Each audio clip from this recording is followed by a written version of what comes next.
I'm Dr. Doug Ritchie, and I'm standing here in the Ritchie Brace Central Fabrication Facility. We work really hard to make sure that our braces end up fitting the patient perfectly, and more importantly, that the braces deliver a positive patient outcome.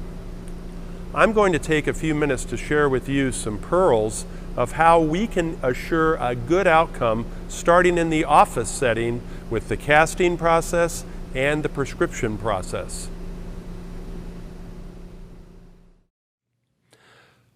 One common deformity in adult acquired flat foot is the presence of forefoot supinatus. Forefoot supinatus is an acquired inversion of the forefoot as the rear foot everts.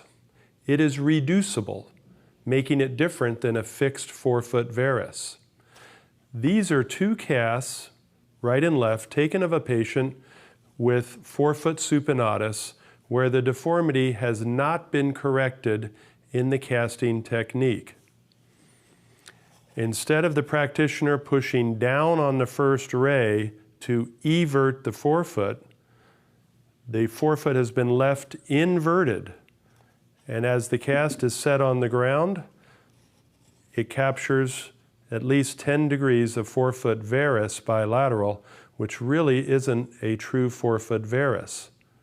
The lab will get this cast and they will correct what looks like forefoot varus by applying a platform to the positive cast, and the shape of the orthosis will invert the forefoot to bring the rear foot to perpendicular. The problem is when the patient steps on this orthosis or brace, the inverted forefoot will now slide laterally off the brace.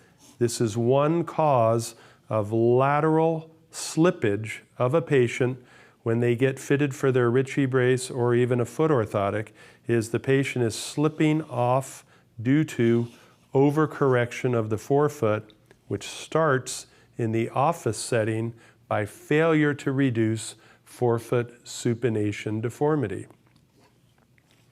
Another problem when we fail to reduce supination deformity is the arch is much flatter in this cast, and the brace and the foot orthotic will be flatter. Practitioners will hold this orthotic up to the patient and they will not see good conformity to the arch. It all started with the casting process and the failure to reduce supination deformity. Here is an example of a cast where the practitioner reduced supination deformity, resulting in an almost perfect alignment of the rear foot and a good capture of the true shape of the medial arch. This was accomplished by the practitioner putting the foot in subtalar neutral and simply pushing down gently on the first ray, correcting forefoot supination. This brace will end up controlling the patient well. It'll be more comfortable than this brace will. And this brace has a very low likelihood of controlling deformity with lots of problems that may have to be adjusted later. So let's anticipate ahead of time with our casting process, simply pushing down on the first ray and reduce forefoot supinatus.